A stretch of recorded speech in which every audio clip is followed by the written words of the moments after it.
qu'il a fait dans toute l'histoire, dans l'histoire du monde, dans l'histoire de l'humanité. Il n'y a personne en dehors de lui qui l'a fait, qui a donné à ce que de mourir sur la croix. Oui, parce que le monde étant, n'est-ce pas, un système d'échange où l'on ne peut rien, n'est-ce pas, sans contrepartie. L'on ne peut rien, n'est-ce pas, l'on ne peut rien avoir, n'est-ce pas, sans échanger. Alléluia. Et nous connaissons tout ce qui s'est passé au jamais divin. L'histoire qui est devenue comme une fable, où on pense que c'est juste comme un roman. Non, la parole de Dieu est bien plus que cela. La parole de Dieu, c'est le Saint-Esprit. La parole de Dieu, c'est la vérité. Alléluia. On pourrait aujourd'hui dire parole de Dieu, mais dire plutôt parole du Créateur de toutes choses. Donc, sa parole est digne de confiance. Sa parole, n'est-ce pas, est tout. Sa parole, c'est ce qui a pu construire tout ce que nous voyons. La science, l'intelligence, la sagesse. Alléluia. La parole de Dieu. Au lieu de dire parole de Dieu, nous pouvons dire parole du Tout-Puissant, parole du Créateur du ciel et de la terre. Alléluia. Jésus-Christ, la seule personne qui a pu donner sa vie en échange, n'est-ce pas, pour sauver l'humanité, qui s'est donné en rançon pour sauver l'humanité de ses péchés. Ça peut paraître comme une fable, mais c'est la vérité. Et tout le monde court tout droit dans un coup de sac, n'est-ce pas, sans le savoir, parce que viendra un jour où nous partirons de ce monde et notre corps, n'est-ce pas, sera laissé 2 mètres sous terre, mais nous ne savons pas là où ira notre âme. Est-ce que nous savons là où ira notre âme? C'est la question cruciale qui convient de se poser en ce jour, mesdames et messieurs, très importante, très pertinente. Donc prenez-en conscience, car un jour viendra où chacun de nous donnera des comptes pour sa propre vie, car notre vie ne nous appartient pas. Notre vie appartient à celui qui a tout créé, car il n'y a aucun homme sur terre qui s'est créé de lui-même. Si un homme vous dit qu'il s'est créé de lui-même, c'est qu'il est un menteur. Alléluia. Prenons conscience de tout cela. Alléluia. Donc, la personne qui s'est donnée en rançon, qui s'est donnée, n'est-ce pas, en échange pour sauver l'humanité, n'est-ce pas, est puissant. Il est le tout-puissant. Le tout-puissant, le créateur du ciel et de la terre. Si un homme me dit qu'il s'est créé de lui-même, il n'est qu'un menteur. Il n'est qu'un menteur. Alléluia. Alors, si vous passez par ici, mesdames et messieurs, c'est que le Seigneur Jésus-Christ vous aime. C'est lui-là qui a donné sa vie pour acheter le monde. Le Rédempteur. Alléluia. C'est lui-là qui est ressuscité des morts, le premier d'entre les morts. Il n'y a personne, n'est-ce pas, qui a pu faire ça à ce jour. Mourir et ressusciter et revenir à la vie. C'est le seul qui a pu le faire, n'est-ce pas, et dans l'histoire de tout le monde, de tous les temps, n'est-ce pas, c'est ce nom-là. Qu'on le veut ou pas, c'est la vérité. Et nul ne peut démontrer le contraire. Alléluia. Donc, soyez, si vous passez par ici, c'est que le Seigneur vous aime, le Seigneur Jésus-Christ vous aime. Il veut que vous puissiez, n'est-ce pas, acquérir ces connaissances, alors que vous puissiez vous réveiller de votre profond sommeil. Alléluia. Car le monde vit de plus en plus dans le mensonge, dans un chaos indestructible. Alléluia. Et c'est pourquoi, est-ce que, posez-vous des bonnes questions, pourquoi est-ce que le monde va de mal en mal, n'est-ce pas, les plus forts, n'est-ce pas, dominent sur les plus faibles, et on prône la justice. Il s'agit de quelle justice lorsque les plus forts peuvent dominer sur les plus faibles? Il n'y a aucune justice sur terre. Mesdames et messieurs, si vous passez par là, c'est que Jésus-Christ vous aime. N'endurcissez pas votre cœur si vous passez par là et écoutez ces messages. Nous sommes là pour faire la promotion, n'est-ce pas, de celui qui s'est donné en entier sur la croix Golgotha. Ce fut, n'est-ce pas, il y a plus de 2000 ans pour sauver l'humanité. Ce n'est pas une fable, c'est bien la réalité. Il n'y a personne qui a pu, n'est-ce pas, mourir et revenir à la vie, c'est-à-dire ressusciter. Aucun homme n'a pu le faire en dehors de Jésus-Christ de Nazareth. Alléluia.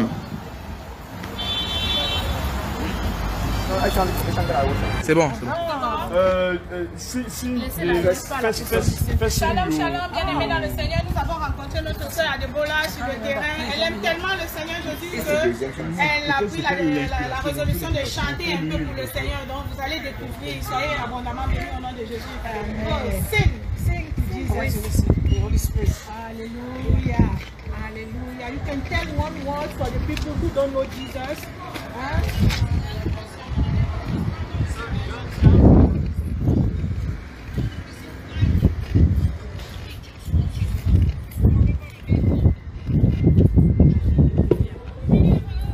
Forever you will be. You are the Lamb upon the throne. I gladly bow my knee. Gladly bow my knees just to worship you, Lord. I said forever you will be, forever you will be, oh forever you will be. You are the Lamb upon the throne. You are the Lamb upon the throne. I gladly bow my knees. Hey, I gladly bow my knees. Hallelujah. Worship you, Lord. I say forever you will be. Forever you will be. Oh, forever you will be. You are the Lamb upon the throne. You are the Lamb upon the throne. I gladly bow my knees. Hey, I gladly bow my knees. And just to worship you, Lord. I said forever you will be. Forever you will be. Hey, forever you will be. You are the Lamb upon the throne. You are the Lamb upon the throne. I gladly bow my knees. Hey, I gladly bow my knees. Just to worship you, Lord.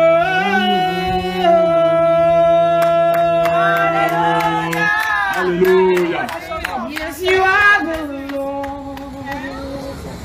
Most high. Hallelujah. Yes, you are the Lord. Jésus est le Most high. Yes, you are. Yes, you are the Lord. Hey, Most high. Yes, you are the Lord. Most high. Hallelujah. Kabiosi in all of the earth, you alone are God, you are God alone. Kabiosi, Kabiosi in all of the earth. You alone are God. Jesus. And you are God alone. Ẹ̀yin ni bàbá tó tó bàbá o. Ẹ̀yin ni bàbá tó jù bàbá lọ. Ẹ̀yin ni bàbá tó tó bàbá. Ẹ̀yin ni bàbá tó jù bàbá lọ. Ìbàrẹ̀ Jésù. Ìbàrẹ̀ o bàbá. Ìbàrẹ̀ Jésù.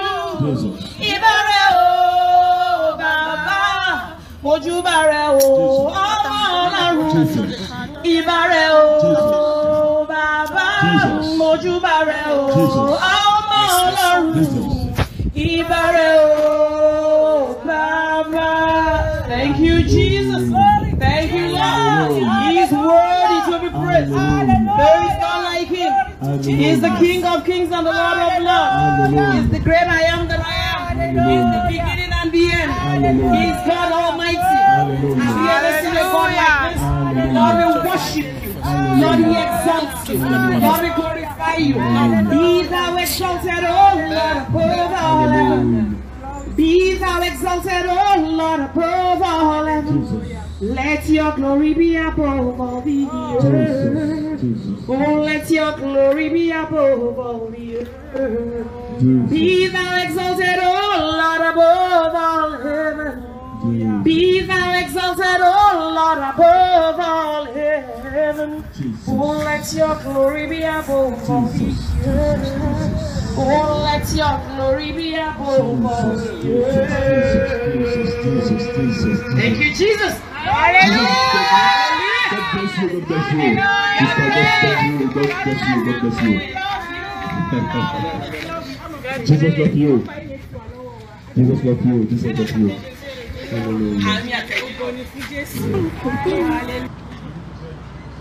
Shalom, shalom, bien-aimés dans le Seigneur, demeurez richement bénis au nom de Jésus-Christ de Nazareth. Moi, c'est Priscille.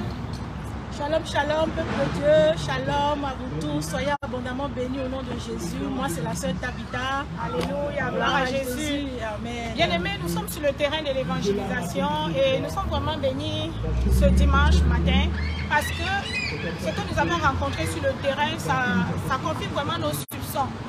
Donc, nous avons évangélisé beaucoup de personnes, gloire à Jésus. Nous avons interpellé beaucoup de monde qui s'en allait en l'église. Et pendant notre évangélisation, nous avons constaté quelque chose. Nous avons rencontré une madame qui allait à l'église, soi-disant, on va dire. Et puis, on a interrogé la madame sur le problème de l'enseignement de la parole de Dieu dans l'église. Le fait que la parole de Dieu, les prédicateurs ne tapent pas vraiment sur la méditation de la parole de Dieu et ne cherchent pas à savoir si les brebis du Seigneur possèdent une Bible. Et gloire à Jésus, nous avons aussi constaté que cette madame était une prédicatrice. Donc elle nous a fait savoir qu'elle est pasteur. Donc je laisse ma soeur s'exprimer là-dessus. Amen. Soyez bénis, peuple de Dieu. Comme ma soeur le disait tantôt, effectivement, on a rencontré une bien-aimée, une âme que le Seigneur Jésus aime abondamment. Et on a commencé par lui parler et tout de la parole. Et elle nous disait, oui, qu'elle est prédicatrice et qu'elle est pasteur et qu'elle s'en allait même à l'église. Et on lui a demandé, mais est-ce que vous méditez la parole? Elle a dit oui. Et quand on a abordé le sujet du fait que l'apôtre Paul a noté dans le livre de 1 Corinthiens 7 que la femme n'a pas le droit d'enseigner dans l'église des saints. Vous ne pouvez pas imaginer la réaction de cette bien-aimée. C'était comme une lionne qui voulait surgir de sa cage pour pouvoir se jeter sur nous. Vous devez comprendre que l'esprit qui en est, elle n'avait pas accepté cette vérité. Mais bien aimée dans le Seigneur, la parole de Dieu l'interdit. La femme n'a pas le droit d'enseigner. La femme n'a pas le droit de prendre autorité. Et c'est un sujet sur lequel les hommes de Dieu n'ont plus le courage d'aborder aujourd'hui. Nous ne sommes pas là pour renverser. Et le Seigneur ne peut pas aller contre sa parole. Il est dans sa parole. Quand nous voyons depuis l'Ancien Testament, les sacrificateurs dans le temple de Dieu, c'était qui? C'était des hommes. Ce n'est pas qu'il n'y avait pas de femmes, il y avait des femmes, mais c'était des hommes qui pouvaient entrer dans le lieu saint, dans le lieu très saint, pour aller offrir le sacrifice. Ce n'était pas donné aux femmes, parce que le femme a déjà échoué depuis le jardin d'Éden, et la femme demeure encore la ruse de l'ennemi. Donc la femme n'a pas autorité de s'asseoir dans l'église pour pouvoir enseigner. Donc même dans le Nouveau Testament, quand on laisse l'Ancien Testament, on vient au Nouveau Testament. Nous avons le Seigneur Jésus-Christ, le modèle parfait. Lui qui est venu, il n'est pas venu juste pour accomplir l'œuvre de la croix, il n'est pas venu juste pour nous délivrer, afin que par lui nous ayons accès au royaume des cieux. Mais il est venu nous montrer aussi le chemin sur lequel nous devons marcher. Amen. Et durant tout le parcours que notre Seigneur Jésus, notre Sauveur, l'unique véritable Dieu, en dehors de qui nul ne verra le Père, durant toute sa marche, on a vu des femmes. La parole de Dieu est claire là-dessus. Il y a une multitude de femmes qui ont marché avec le Seigneur Jésus. Des femmes étaient là, ils soutenaient le ministère. Ce n'est pas que ces femmes étaient était inutile. Non, nous avons plus à faire que de rester sur un pupitre. Mais jamais nous n'avons, la Bible nous a mentionné qu'une de ces femmes était dans la synagogue pour prêcher. C'est Jésus qui annonçait, les apôtres qui étaient avec le Seigneur Jésus. Mais ces femmes, dans le secret, elles intercédaient, elles soutenaient l'œuvre avec leur bien. Elles étaient là, se soutenant. Elles soutenaient les jeunes filles. Elles leur annonçaient comment se préparer pour le mariage. La femme a un rôle important, mais pas celui de monter sur le pupitre. Et l'Éternel a instauré un ordre divin. La parole de Dieu dit que quoi? Il dit Dieu est le chef de l'homme et l'homme est le chef de la femme. Enseigner, c'est un ministère d'autorité. D'où vient que la femme maintenant prenne autorité sur l'homme dans l'église, bien-aimé? Réveillons-nous, église de Jésus, Alléluia. Et sachons que c'est l'ennemi qui est en train de pouvoir nous emmener loin de Dieu. Donc, soyons bénis, ma soeur, si tu as quelque chose à ajouter. Oui, j'ai vraiment quelque chose à ajouter. Amen, amen. Quand la madame m'a dit qu'elle est pasteur, donc j'ai fait le parcours que notre soeur vient de faire. Elle m'a laissé savoir que le Saint-Esprit n'a pas de sexe. Et puis j'ai pris le verset de Malachie, je lui ai dit, si tu es pasteur, ça veut dire que tu reçois les dîmes et les offrandes. Elle m'a dit que ça c'était, elle m'a dit que mon verset vient de l'Ancien Testament. Je lui ai dit, Jésus-Christ est venu, je lui ai dit, Jésus-Christ n'est pas venu abolir, mais il est venu accomplir, il est venu nous donner la lumière sur l'Ancien Testament. Donc je lui ai dit, si tu prends les dîmes et les offrandes, on dit que la maison du trésor, est-ce la femme qui doit gérer la maison ou c'est l'homme qui doit gérer la maison? Quand j'ai dit ça, la rébellion s'est soulevée dans la femme. Donc elle a dit, écoute, ce n'est pas toi qui m'as appelé. Je lui ai dit, je ne conteste pas ton appel. Elle m'a dit, je lui ai dit, je ne te juge pas. Je n'étais pas vraiment en train de la juger parce que nous sommes sur le terrain de l'évangélisation. C'est pour faire comprendre aux brebis du Seigneur ce qui est écrit dans la parole. Et moi, j'ai compris à la suite et à la fin de notre conversation que la madame, en effet, n'avait pas... Elle ne méditait pas sa parole. Elle ne méditait pas, parce que si elle méditait sa parole, elle allait mieux comprendre ce verset. Et de surcroît, je lui ai demandé, est-ce que tu connais les scènes d'écriture dans le livre de 1 Pierre, chapitre 3, verset 3? Elle m'a dit qu'elle connaît. Je lui ai demandé si elle connaissait 1 Timothée 2, verset 9. Elle m'a dit qu'elle connaissait. Je lui ai demandé, et toi qui dis que tu es pasteur, n'as-tu pas entendu parler que Jézabel a mis le phare pour aller séduire le roi Akab? Elle n'a rien dit, elle a pris fuite. Je lui ai dit, tu connais la vérité, il va falloir que tu changes. Parce que le Seigneur nous demande de nous soumettre à sa parole. Il dit, maudit quiconque n'observe pas et ne met pas en pratique tout ce qui est écrit dans le livre de la loi. Est-ce que nous allons choisir une partie et laisser l'autre parce que c'était adressé dans l'Ancien Testament ou c'était adressé à l'église de Corinthe ou l'église, je ne sais pas. Parce que le livre de Pierre, ce n'est pas adressé à une église, c'est Pierre qui parle. Bien-aimés dans le Seigneur, vraiment réveillons-nous, réveillons-nous. Et j'ai aussi remarqué une chose sur le terrain ce matin. J'ai rencontré un jeune homme, je vais dire, je ne l'ai même pas interpellé parce que nous ne l'avons pas interpellé parce qu'aussitôt qu'on a dit Shalom, sois béni, mon frère, il s'est arrêté pour écouter la parole de Dieu. Je lui ai posé une question, je lui ai demandé, est-ce que si la trompette sonne maintenant, tu es sûr d'être sauvé? Qu'est-ce qu'il m'a répondu? Il m'a dit non. Je lui ai demandé pourquoi tu n'es pas sûr d'être sauvé. Il dit parce que lui, il vit dans le péché. Et je lui ai demandé, est-ce que ton pasteur t'a déjà dit que quiconque vit dans le péché ira en enfer? Il m'a dit non. Je lui ai dit bon, est-ce que ton pasteur t'a dit que vivre dans la fornication, est-ce que c'est mauvais? Il m'a dit non. Donc il y a plusieurs questions qu'on a abordées sur le terrain. Est-ce que ton prédicateur te dit ceci ou cela? Il y a plusieurs questions qu'on a abordées. La question de l'impudicité, la question de l'idolâtrie, la question de la mondanité, on va dire. On a abordé ces sujets-là que les bien-aimés ont bien précisé que non, le pasteur, moi je leur ai dit, et je redis aussi à vous qui m'écoutez, les pasteurs ne vont pas taper souvent sur certaines vérités, parce qu'ils ont besoin de vos dîmes et de vos offrandes. Le jour que le pasteur va prendre la ferme résolution de mettre un portier, je vais dire, parce que dans les boîtes de nuit on met des portiers, même dans l'église de Christ on doit mettre un portier qui doit surveiller l'habillement de la femme et veiller que chaque brebis apporte dans la maison de l'Éternel la parole de Dieu, son guide, son trésor, cette lumière qui le conduit sur sa vie, pendant sa vie sur cette terre.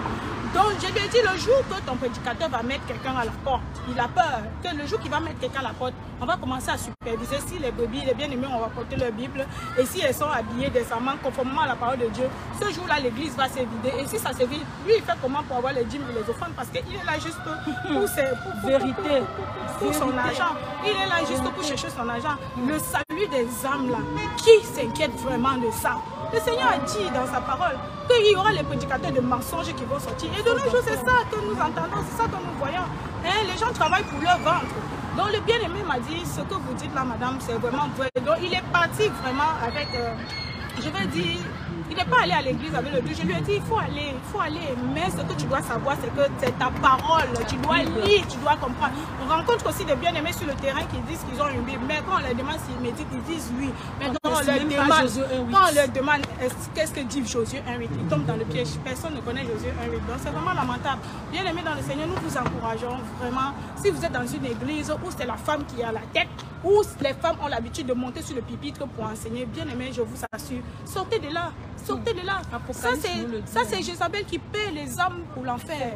C'est Jézabel qui paie des âmes pour l'enfer. Dieu n'a jamais donné le ministère de l'autorité à la femme. Non. Il dit que je veux que la femme doit être soumise. La soumission, c'est l'obéissance. Hein? Le pupitre de la femme, c'est dans son salon à la maison ou dans la rue comme nous sommes en train de faire. Mais pas dans l'assemblée des saints. Quand j'ai parlé de l'assemblée des saints à cette madame qui m'a dit qu'elle est pasteur, elle m'a dit c'est l'Ancien Testament. Donc, ça veut dire que l'assemblée... dans le Nouveau Testament. Le livre de 1 Corinthiens. Elle m'a dit que l'assemblée des saints, c'est dans l'Ancien Testament. Bon, c'est lamentable, ça fait mal, vraiment, ça fait mal de comprendre, de savoir que nous avons un guide qui est la Bible, la parole de Dieu, et puis nous ne l'utilisons pas. C'est ça, c'est exactement pour ça que la parole de Dieu pouvait déclarer dans Osée 4.6 que mon peuple périt parce qu'il lui manque de la connaissance. Bien aimé, cette connaissance, ce n'est pas ce que nous achetons. Cette connaissance, ce ne sont pas les livres que nous achetons sur nos coches, nos pochettes, nos mentors, nos mentoresses et autres. L'enfant de Dieu n'a pas fini de lire la Bible, mais on amasse des livres qui ont été écrits par des hommes. Nous ne sommes pas contre, mais il faut que nous puissions lire la Bible parce que eux tous, ils sont inspirés de la Bible pour nous vendre tout ce qu'ils nous lisent. Mais la Bible qui est la source intarissable, la véritable pure, personne n'a le temps d'aller s'asseoir et de dire Saint-Esprit, papa, tu as dit dans ta parole que le Saint-Esprit nous enseignera dans toute la vérité. Éclaire-moi, tu ne nous as pas appelés à marcher dans la confusion. Aucun enfant de Dieu n'est plus prompt à manifester cela. On ne peut pas manifester la tempérance, la patience pour aller découvrir la vérité. Mais comme quelqu'un pouvait le dire, on pouvait manifester la tempérance contre l'argent. C'est un autre sujet qu'on ne va pas aborder. Donc vraiment, nous faisons cette vidéo, bien aimés. Nous ne sommes rien, on n'est pas venu vous juger. Non, on n'est pas mieux que vous. Mais c'est le désir de notre cœur, la soif de marcher sur la vérité. Parce qu'il n'y a personne d'entre nous qui veut aller en enfer. Si nous vous posons la question de savoir qui veut aller en enfer, tout le monde nous dira non. Mais qui veut aller au paradis, tout le monde dira oui. Bien aimé, le paradis, ce n'est pas gratuit. On ne peut pas aller au paradis en vivant comme on vivait autrefois dans le monde. Nous sommes venus à Christ. Et dans le Seigneur Jésus, il y a une manière de vivre. Il y a des lois qui prédisent désormais notre manière de marcher. Et tout cela est compris dans la Bible, pas dans la parole d'un homme. Vous comprenez? Nous nous fions tellement aux paroles des pasteurs et autres que même on défie la vérité qui est dans la Bible. Tu peux rencontrer un bien-aimé et tu lui dis voici, il va te dire non, c'est pas ce que mon pasteur a dit. Bien-aimé, on va se retrouver devant un jugement, y compris ce pasteur. La parole de Dieu nous le dit dans le livre de Jacques, qu'on n'enseigne pas, que ceux que tu enseignes là seront sévèrement jugés. Donc c'est-à-dire quoi? Quand tu écoutes l'homme de Dieu, sois comme les chrétiens de Béret. La Bible dit quoi? Les chrétiens de Béret, là quoi? Ils mangeaient la parole. Ils regardaient si tout ce que Paul disait là était exact. Mais qu'est-ce qui ne va pas avec nous aujourd'hui? On n'a pas le temps de méditer jour et nuit comme Josué 1.8 nous le dit, mais on peut s'asseoir sur les réseaux. On peut venir vendre les brandings. On peut venir amener les autres dans la convoitise. On peut venir brandir la richesse financière. D'où est-ce que vous avez vu le Seigneur Jésus qui a prêché la richesse? Jean-Baptiste est venu, il a dit répandez-vous, le royaume des cieux est proche. Le Seigneur Jésus lui-même, le modèle parfait, il a dit quoi? Répandez-vous car le royaume des cieux est proche. Vous savez quoi? Ce que vous ne savez pas, dans répandez-vous, le royaume des proches là, il y a des thèmes qu'on sera en train de nous prêcher jusqu'à l'avènement de Christ. Alléluia. Mais dans tous ces thèmes-là, il n'y a jamais eu la prospérité de cette terre. Non. Jésus a dit quoi dans Matthieu 6, verset 33? Cherchez premièrement le royaume des cieux et la justice de Dieu et tout le reste vous sera donné par-dessus. Aujourd'hui, qu'est-ce qu'il a fait? On a tout inversé. On prophète prêcher, viens prendre ton mariage, viens prendre ta grossesse, viens prendre tout. Et puis ce qui doit sauver l'âme, on a relégué ça au dernier plan. Si tu m'écoutes, tu es prédicateur, tu es sur la voie large, le Seigneur te donne l'occasion, ne nous regarde pas. Mais c'est poussé par l'Esprit de Dieu que nous parlons. Nous ne sommes absolument rien, on ne veut rien être devant les hommes. Mais la vérité que nous connaissons, nous ne pouvons pas garder ça. Parce que la Bible dit quoi? Maudit soit quiconque garde et mettez captive la vérité. Et vous connaissez la vérité, mais vous ne dites pas la vérité au peuple de Dieu. Le Seigneur Jésus est à la porte, le royaume des cieux est proche. Vraiment, grouillons-nous, faisons tout faisons tout. Jésus n'est pas mort pour nous sacrifier. L'enfer a été fait pour Satan. Mais pas notre désobéissance, notre rébellion à la parole de Dieu. Et pas notre intégrité à un homme. Beaucoup te disent aujourd'hui, non, c'est mon pasteur. Si je pars maintenant, il va me traiter d'ingrat. Il a tellement prié pour moi. Vous voulez être intègre à un homme, mais vous voulez désobéir à Dieu. Entre l'homme et Dieu, qui pourra vous sauver? Pierre pouvait encore dire aux pharisiens que vos hommes frères, jugez-en vous-même. Vaut mieux obéir à Dieu qu'aux hommes. Et en passant, je voulais aussi parler encore pour toutes les femmes qui se disent pasteurs, les mamans pasteurs. La parole de Dieu dit que dans c'est Acte 18, verset 24 à 26, là où on parle de Priscille, Apollos et Priscille. On dit que Apollos est un homme versé dans les Écritures. Quand il est venu pour enseigner, il enseignait l'évangile de Jean. Donc il n'avait pas encore connu l'évangile de Jésus-Christ qui parlait aussi du baptême du Saint-Esprit. Mais pendant qu'Apollos parlait dans la synagogue, Priscille n'a pas interrompu Apollos en disant que homme de Dieu, tu ne connais pas. Voilà ce que Jésus est venu nous apprendre. Non. Elle n'a pas interrompu. Elle a appelé Apollos qui était versé dans les Écritures. On va dire docteur de la parole. Elle a appelé Apollos dans sa maison pour lui parler de la parole. Elle ne s'est pas enlevée en pleine assemblée ou à défaut elle n'a pas parlé de ça dans la synagogue. La synagogue c'est l'église du Seigneur. C'est ça que nous voyons aujourd'hui, les assemblées. On dit que la femme n'a pas le droit de la parole dans l'assemblée des saints. Dans l'assemblée des saints. Quand les saints parlent là, les femmes se taisent. Parce que c'est de la côte de l'homme que la femme a été tirée. Donc elle doit se soumettre à l'homme. La femme ne doit pas monter sur la tête de l'homme pour parler. Non. La femme a intérêt, a le devoir de se taire et d'enseigner sa parole peut-être dans la rue comme nous sommes en train de faire. C'est ça. Oui. Et je vais aller pas sur le pupitre. Non, ce n'est pas leur place. Amen. Et je vais aller plus loin pour dire, si tel est le cas, que la femme doit prendre autorité sur l'homme. Que la femme devienne alors chef de sa maison. Ah oui, c'est mieux. Que la femme prenne alors la place de l'homme dans son foyer. Parce que si tu oses tenir sur le pupitre, dans ce lieu saint, pour prêcher un homme, pour dire que oui, tu vas bénir un homme jusqu'à ce que tu peux lever ta main pour dire je bénis, tu imposes ta main, qui est une abomination devant Dieu. Vaut mieux que tu sois en même temps chef de ta maison. Comme ça, on saura que tu as renversé la parole de Dieu sur toute la ligne. Dieu est dans sa parole, les paroles de sa parole, et il ne se contredit pas. Donc vraiment, cette petite audio-là, c'est pour nous éveiller, nous réveiller. Nous ne sommes pas ennemis en tant qu'enfants de Dieu. Non, nous sommes enfants du même Père. Mais c'est l'ennemi qui est rentré au milieu de nous pour diviser. Et il prend la parole de Dieu pour la renverser. Donc nous ne sommes pas venus en tant que juges, loin de là. Mais c'est pour que nous tous, nous puissions nous apprêter. Notre papa, le Seigneur Jésus, n'a aucun intérêt à nous perdre. Et nous n'avons même pas sujet à vous critiquer quoi que ce soit. Mais le peu que nous connaissons par la grâce de Dieu et par le Saint-Esprit, nous voulons aussi partager et qu'un cœur se dispose. Si tu nous écoutes, je prie que tu n'endurcis pas ton cœur. Je prie que tu ne rentres pas dans les raisonnements. Tu peux nous insulter, c'est pas grave. Mais ce que je peux te donner comme conseil, va sur tes genoux. Dis au Seigneur Jésus, j'ai entendu ces folles-là, ces folles qui n'ont rien à faire, qui ont laissé maison dans la rue, les aliénés, les extrémistes de Jésus. Je les ai entendus dire quelque chose. Avec un cœur d'enfant, le Seigneur va se révéler. Amen. Tout ce que moi je suis aujourd'hui par la grâce de Dieu, c'est le Seigneur qui l'a révélé. Parce que quoi? J'avais la soif et le désir. Je viens de loin. Je ne peux pas dire Jésus pour finalement finir en enfer. Et le Seigneur Jésus est en train de conduire mes pas. Et ce qui est encore malheureux aujourd'hui, nous voulons prendre le Seigneur Jésus comme une étude. C'est-à-dire que quand tu vas, quand tu vas à l'école, non, même quand tu vas à l'école, tu connais ton programme, non? Tu sais qu'à la fin de l'année, voilà tout ton emploi du temps. On ne connaît pas le Seigneur Jésus.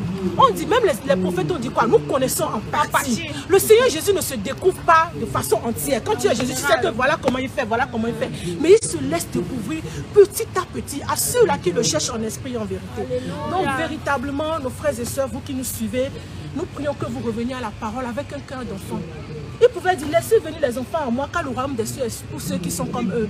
Ne venons pas au Seigneur avec la sagesse ni l'intelligence. Nous avons été dans le monde, nous avons les diplômes, les doctorats. Ça ne vient pas dans la présence de Dieu. La parole de Dieu pouvait dire, Père, je te bénis de ce que tu as caché ces choses-là aux sages, mais que tu les as révélées aux petits-enfants. Avec le Seigneur, ayons un cœur de petits-enfants, je vous en supplie. Je vous en supplie, je vous en supplie. Et pour toi qui es en train de nous écouter, tu ne connais pas le Seigneur Jésus. Nous voulons véritablement te dire de chercher une relation avec le Seigneur. Nous ne parlons pas d'une religion. C'est la religion qui a toujours divisé. La religion ne peut sauver personne. Mais le Seigneur Jésus-Christ seul est mort pour nous tous, afin que par sa mort et par sa résurrection, si tu crois en lui, tu peux hériter du royaume des cieux. Alléluia. Donc voilà, que Dieu vous bénisse. Ma soeur Priscille, je ne sais pas si tu as quelque chose à Shalom, dire. shalom, shalom, les bien-aimés. Soyez bénis, la paix et la grâce de notre Seigneur Jésus demeure sur vous. Nous vous aimons de l'amour de Christ, nous vous aimons et puis nous vous soutenons en prière. Alléluia. Cri de Shalom, guerre. shalom. Jésus. Cri de guerre. Jésus. Cri de guerre. Jésus. Cri de victoire. Jésus, Jésus, Jésus. Cri de victoire. Jésus, Jésus, Cri Jésus. de victoire. Jésus, Jésus, Jésus. Alléluia. Gloire à toi, papa.